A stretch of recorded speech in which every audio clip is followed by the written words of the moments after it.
Hello students, अभी हम continue कर रहे हैं कैरेक्टरिस्टिक्स ऑफ केमिकल इक्वेशन या केमिकल रिएक्शन। उसके अंदर लास्ट पॉइंट हमारा होता है balancing of chemical equation. Balancing of chemical equation के अंदर आपको reactant side and product side जो पर्टिकुलर एलिमेंट हुआ करते हैं उनके नंबर ऑफ एटम को इक्वल करना होता है। क्यों करना होता है वो हम देखते हैं। उससे पहले एक छोटा सा एग्जांपल मैंने लिया है, H2 + O2 gives H2O। Water molecule ये फॉर्म कर रहा है, ठीक है ना। गैसेस फॉर्म में है, जी लगा सकते हैं, यहाँ पर जी लगा सकते हैं, और लिक्विड फॉर्म में आपका वाटर यहाँ पर मिल जाएगा। यहाँ पर आप देख रहे हैं कि reactant side hydrogen atom element जो है वो 2 एटम्स हो रहा है, ठीक है, जबकि प्रोडक्ट साइड यहाँ पर भी 2 एटम्स ऑफ हाइड्रोजन। लेकिन ऑक्सीजन को अगर कंपेयर करें, reactant side 2 atoms but product side जो है ऑक्सीजन एक ही एटम है। तो बैलेंस करने के लिए हमें एलिमेंट को बोथ साइड इक्वल करना है। तो वो किस तरीके से कर सकते हैं, तो थोड़ा सा कुछ रूल्स हैं यहाँ पर, वो आपको फॉलो करना है। ये बहुत ही सिंपल सा इक्वेशन है, ठीक है। इसमें आपको याद रखना है कि कहाँ पर आप एटम्स को इक्वल करने के लिए चेंजेस ला सकते हैं, ठीक है। तो 2-3 चीज़ें हैं इसके अंदर, उनमें से कोई एक आपको याद रखना है। देखिए यहाँ पर क्या होता है कि हाइड्रोजन 2 है, यहाँ ऑलरेडी बैलेंस हाइड्रोजन है, लेकिन ऑक्सीजन जो है वो reactant side 2 and product side 1 है। अब ऑक्सीजन को हमें 2 करना है, ऐसा नहीं है कि इस ऑक्सीजन को 1 कर दें हम, ठीक है ना। ये 2 हटा के यहाँ 1 कर दिया। कभी भी नंबर ऑफ एटम कम नहीं होंगे, नंबर ऑफ एटम आपको इंक्रीज़ करने होते हैं। और वो इंक्रीज़ कब होता है, आप मॉलिक्यूल्स या एलिमेंट के आगे कोफिशिएंट लगाते हैं। जैसे आप देख रहे हैं यहाँ पर H2O जो है उसके आगे कोफिशिएंट 1 हम कंसीडर करेंगे, उसी की वजह से ये 1 मल्टीपल है, 1 × 2, 2 हाइड्रोजन एंड 1 × 1 मतलब 1 ऑक्सीजन। तो ऑक्सीजन को 2 बनाने के लिए हम जो है इस पूरे मॉलिक्यूल को 2 से मल्टीप्लाई कर देंगे, यानी कि ये जो 1 कोफिशिएंट था उसको 2 से रिप्लेस कर देंगे। ऐसा नहीं है कि 2 बनाने के लिए हमने यहाँ 2 लगा दिया ओके नीचे, ठीक है, या फिर हमने यहाँ 2 लगा दिया, तो ये गलत होगा। हमेशा नंबर्स बढ़ाने के लिए पूरे मॉलिक्यूल को ही किसी नंबर से मल्टीप्लाई करना होगा, ठीक है। तो यहाँ पर क्या देख रहे हैं आप कि ऑक्सीजन जिसको आप 2 करना चाहते थे, रिएक्टेंट साइड 2 है, यहाँ पर भी 2 हो जा रहा है, ठीक है। लेकिन यहाँ चेंज आ रहा है हाइड्रोजन में, 2 × 2 = 4 हाइड्रोजन हो रहे हैं, जबकि रिएक्टेंट साइड कितने थे, 2 थे, ठीक है। तो यहाँ पर भी आप 4 बना सकते हैं इसे, अगर आप 1 को 2 से रिप्लेस कर दें तो कितना हो गया, 2 × 2 = 4, 2 × 2 = 1, ठीक है। तो ये एक बहुत सिंपल सा इक्वेशन है जिसको आपने बैलेंस किया। अब हम यहाँ बात करेंगे कि बैलेंसिंग ऑफ इक्वेशन क्यों रिक्वायर्ड है, ठीक है। तो याद रखना, इसके अंदर पूछ लिया जाता है कि बैलेंसिंग ऑफ इक्वेशन जो होता है वो एक लॉ होता है, आपने पढ़ा है 9th क्लास के अंदर, law of conservation of mass. तो उसी लॉ को फॉलो करता है बैलेंसिंग ऑफ इक्वेशन, ठीक है ना। किस तरीके से करता है देखते हैं। तो balancing of equation follows law of conservation of mass। क्या होता है law of conservation of mass?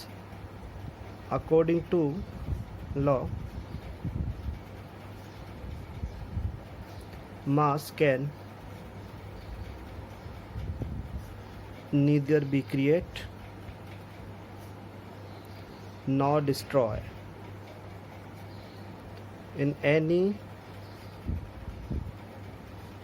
chemical reaction। किसी भी केमिकल रिएक्शन में reactant side and product side का जो मास होता है हमेशा इक्वल होता है। इस तरीके से भी लिख सकते हैं हम इसको और लगा के, total mass of reactants is always equals to total mass of products, ठीक है। यानी कि जितने भी रिएक्टेंट्स होंगे उन सभी का जो मास होगा, टोटल मास जो होगा वो प्रोडक्ट साइड के टोटल मास के इक्वल होगा, ठीक है ना, होना चाहिए एक्चुअल में। इसीलिए जो है बैलेंसिंग ऑफ इक्वेशन रिक्वायर्ड होती है, ठीक है। तो आपसे पूछा जा सकता है कभी कि बैलेंसिंग ऑफ इक्वेशन जो होती है वो किस लॉ का फॉलो करती है, तो आप याद रखें law of conservation of mass का फॉलो करती है, जिसके अकॉर्डिंग टोटल रिएक्टेंट का जो मास होता है वो टोटल प्रोडक्ट के मास के इक्वल होना चाहिए। अब जैसे इस चीज़ को हम प्रूव करना चाहते हैं तो हम इसी को वापस से मैं ले रहा हूँ, ठीक है। किस तरीके से H2 + O2 जो आपका है वो H2O फॉर्म कर रहा है, ठीक है। अब एक बार इस अनबैलेंस्ड फॉर्म में हम क्या करें, total mass of reactants prove करके देखना है हमें कि ये जो अनबैलेंस इक्वेशन है वो law of conservation of mass को फॉलो कर रही है या नहीं कर रही है। ठीक है, तो यहाँ पर देख लेते हैं कितना है। ये टोटल रिएक्टेंट का मास देखना है, तो आपको मोलर मास निकालना सीखा है आपने 9th क्लास में। कितने एटम्स हैं, यहाँ हाइड्रोजन के एटम्स हम देखें तो 2 एटम्स एंड हाइड्रोजन का जो मास होता है वो 1 होता है, तो 2 × 1। इसी तरीके से हम ऑक्सीजन के लिए क्या कर देंगे, 2 atom of oxygen and atomic mass of oxygen is 16। तो यहाँ टोटल कितना हो जाता है, 34 ग्राम यहाँ पर हो जाता है। ठीक है ना, यहाँ AMU भी आप ले सकते हैं, एटॉमिक मास यूनिट। और यहाँ पर हम प्रोडक्ट साइड की अगर हम बात करें, टोटल मास ऑफ प्रोडक्ट्स, देखो ये प्रोडक्ट है आपका, इसके अंदर 2 एटम हाइड्रोजन के हैं तो 2 × 1 प्लस 1 एटम ऑफ ऑक्सीजन 1 × 16। यहाँ टोटल आप देख रहे हैं तो कितना हो रहा है, 18 ग्राम। अब देखिए आप इनको कंपेयर कर लीजिए, टोटल रिएक्टेंट का मास जो है वो 34 ग्राम आ रहा है और यहाँ पर आ जाता है आपका 18 ग्राम। ठीक है, तो इस हिसाब से क्या हो जाएगा, लॉ को ये फॉलो नहीं कर रहा है क्योंकि अनइक्वल मासेस दोनों साइड पर आ रहे हैं। अब इसी चीज़ को जो है वो हम बैलेंसिंग फॉर्म में अगर कंपेयर करें, जैसे बैलेंस हमने किया था 2H2 plus O2 gives 2H2O, ये बैलेंसिंग फॉर्म में मैंने लिया है। यहाँ पर हम इसको प्रूव करके देखते हैं। इस बार देखिए आप, टोटल मास ऑफ रिएक्टेंट्स, इस बार देखिएगा आप कितना हो रहा है, 2 × 2 = 4 हाइड्रोजन है, 4 × हाइड्रोजन का मास 1 हुआ प्लस 2 × 16 ऑक्सीजन का 16 हो जाता है। ठीक है, तो यहाँ से कितना हो जाता है, 36 ग्राम। इसी तरीके से टोटल मास ऑफ प्रोडक्ट्स, ये कितना हो जाता है आपका, देखिए यहाँ प्रोडक्ट में देखिए मल्टीप्लाई कीजिए, 2 × 2 = 4, तो वही नंबर ऑफ एटम अगर इक्वल हो रहा है तो ऑब्वियसली क्या हो जाएगा, मास अपने आप इक्वल हो जाएगा। यहाँ से अगर आप देखें, सॉरी यहाँ पर ऑक्सीजन कितना है, 2 है, तो ये भी कितना हो जाएगा, 36 ग्राम। तो इस कंडीशन में जब आपने इक्वेशन को बैलेंस कर दिया तब ये मास जो होता है दोनों तरफ वो इक्वल हो जाता है, यानी कि law of conservation of mass को फॉलो कर देता है। ठीक है, तो ये हो जाती है एक बैलेंस्ड केमिकल इक्वेशन। हाँ, अगर अनबैलेंस है केमिकल इक्वेशन, अनबैलेंस यानी कि फर्स्ट वाला जो केस था, यानी कि H2 + O2 gives H2O, unbalancing form में जब नंबर ऑफ एटम्स दोनों साइड इक्वल नहीं है तो उस इक्वेशन को बोल देते हैं अपन स्केलेटल इक्वेशन। ये चीज़ भी आपको याद रखनी, पूछ लिया जाता है 1 मार्क्स में, क्या होता है स्केलेटल इक्वेशन। तो आप बता सकते हैं कि जो अनबैलेंस्ड केमिकल इक्वेशन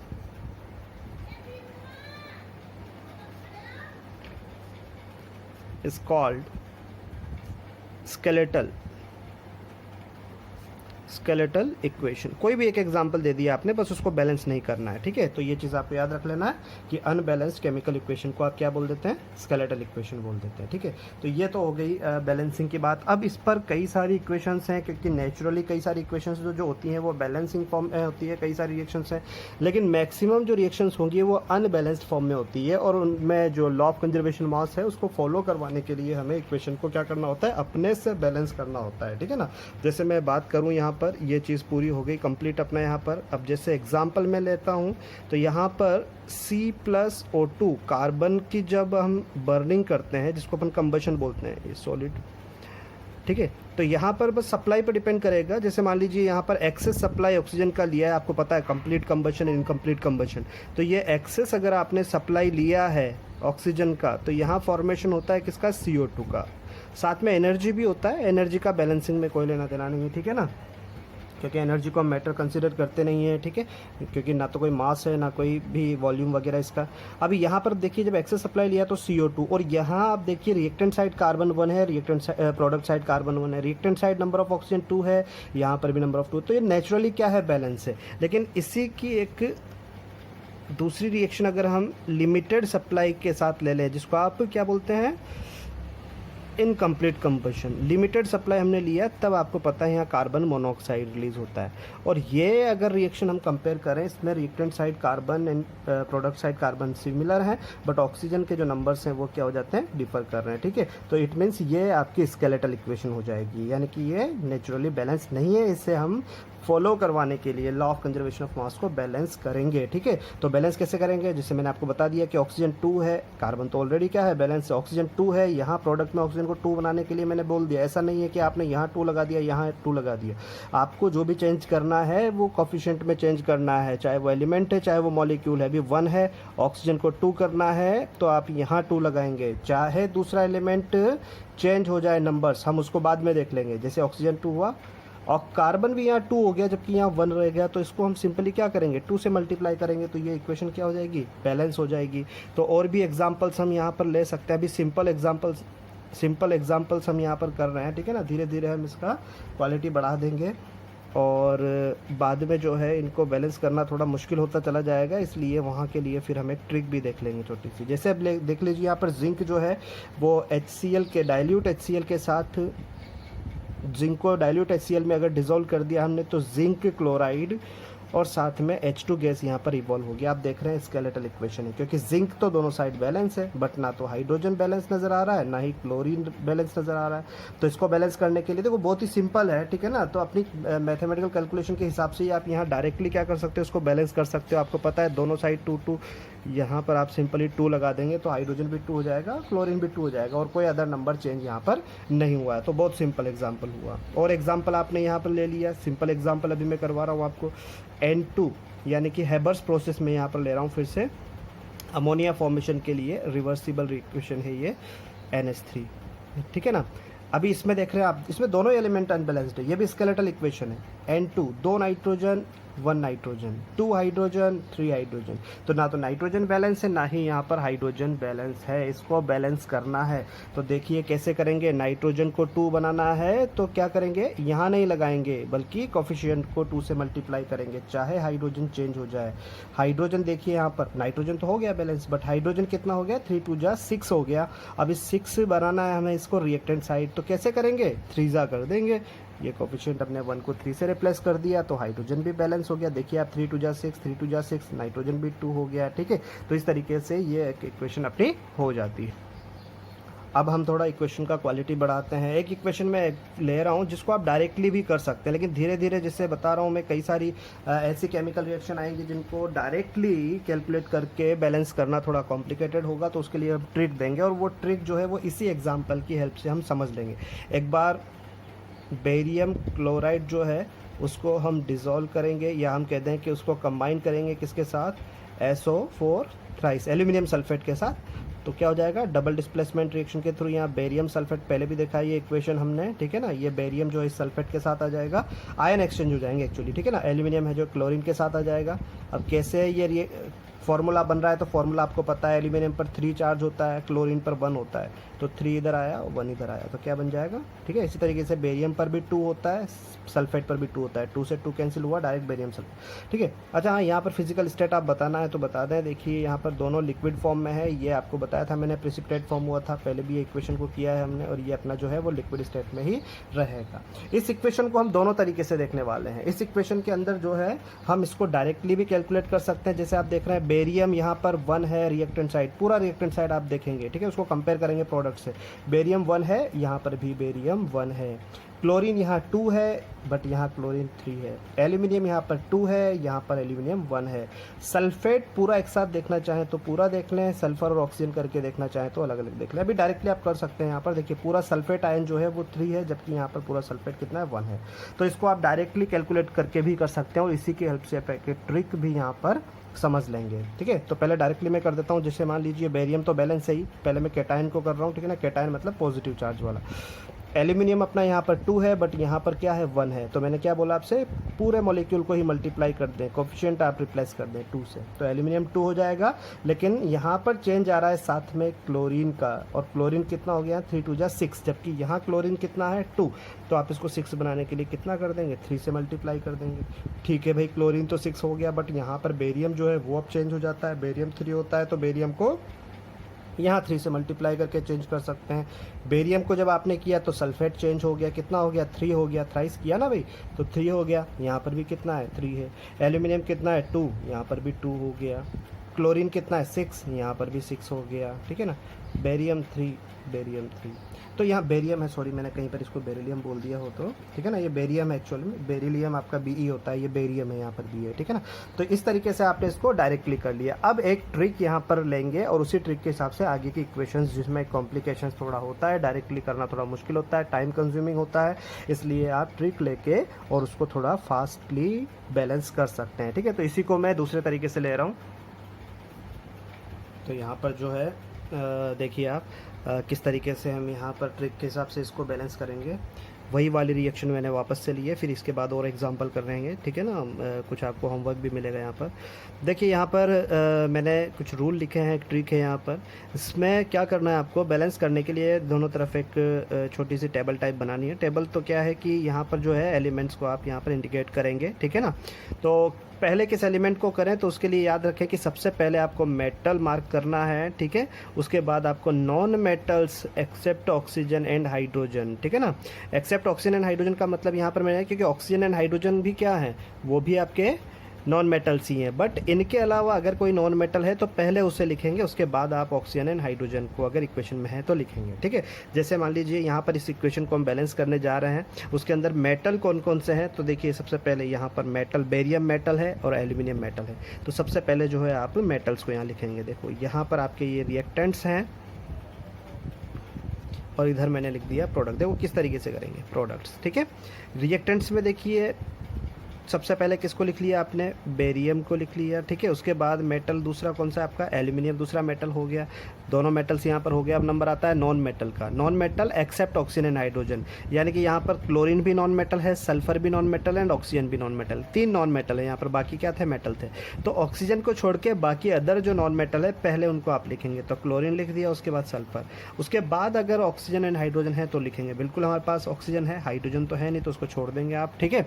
अब क्या करेंगे, काउंटिंग करेंगे भाई। यहाँ पर रिएक्टेंट साइड की काउंटिंग इधर लिखा, प्रोडक्ट साइड की काउंटिंग इधर लिखा। देखिए कैसे, रिएक्टेंट साइड में हम बेरियम की बात करें तो पूरा रिएक्टेंट साइड में आपको एक ही बेरियम नज़र आ रहा है, ये 1 किया आपने। एल्यूमिनियम कितना है, 2 है, तो हमने 2 लिख दिया।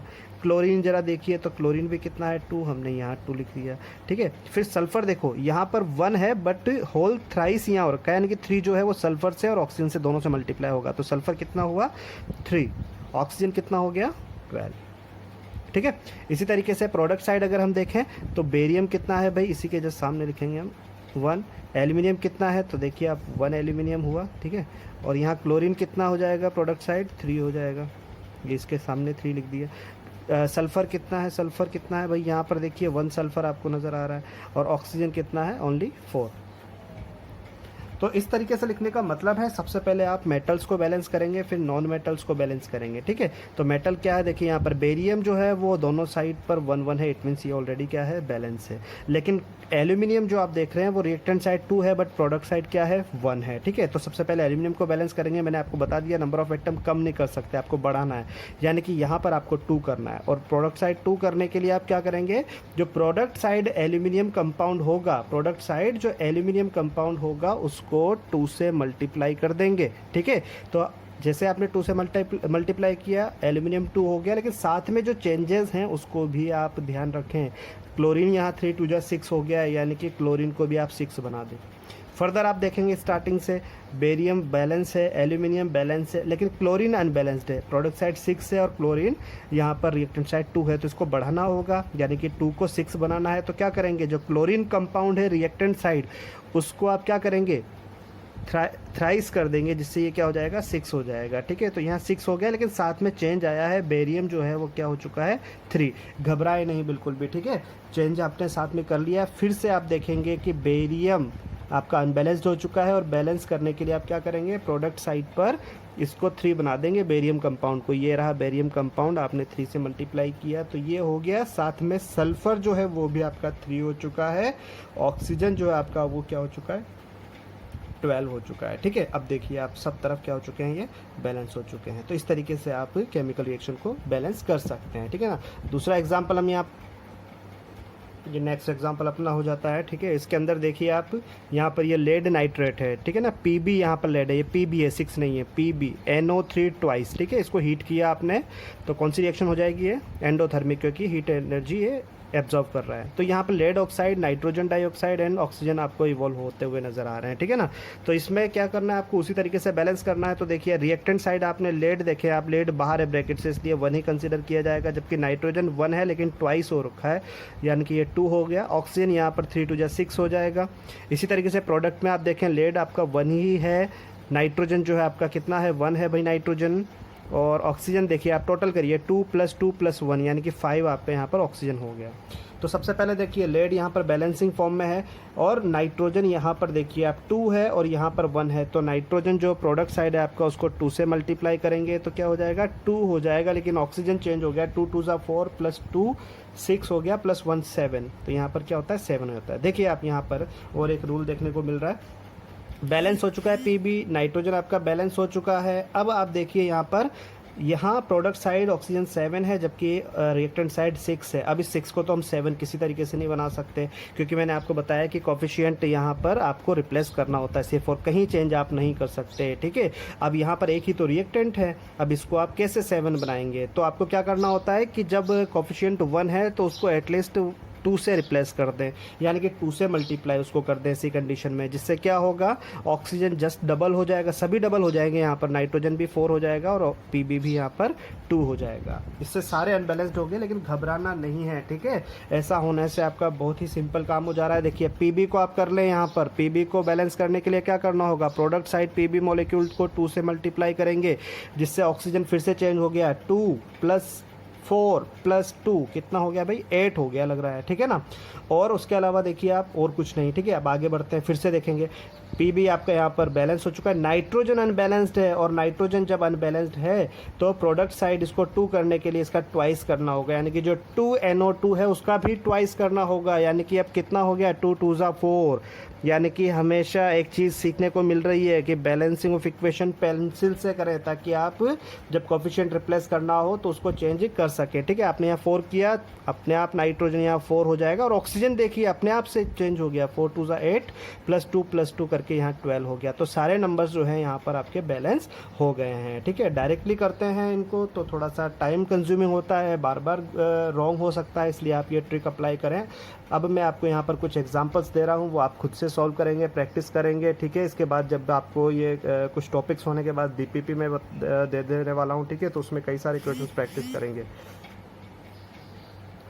ये कुछ एग्जांपल्स आपको दिए हैं, ठीक है ना। ये आपको बैलेंस करना है, सारे स्केलेटल इक्वेशन है, अनबैलेंस फॉर्म में है, ठीक है ना। Fe + H2O, Fe3O4 + H2, ये ग्लूकोज है अपना रेस्पिरेशन वाला रिएक्शन है, ठीक है। इसको बैलेंस करना है। यहाँ पर ये मैग्नीज ऑक्साइड है MnO2, ठीक है ना, और यहाँ पर MnCl2 H2O + Cl2। यहाँ पर जो HCl है वो आपका डाइल्यूट होगा। इसी तरीके से यहाँ HNO3 जो है वो कॉन्सेंट्रेटेड, ये डाइल्यूट और कॉन्सेंट्रेटेड का इनका कोई रोल बैलेंसिंग में नहीं है, सिर्फ आपको एलिमेंट्स देखने हैं, ठीक है। तो इस तरीके से 4 इक्वेशंस जो है इनको आप प्रैक्टिस करेंगे, ठीक है। कोई दिक्कत है तो कमेंट में आप इसको पूछ सकते हैं।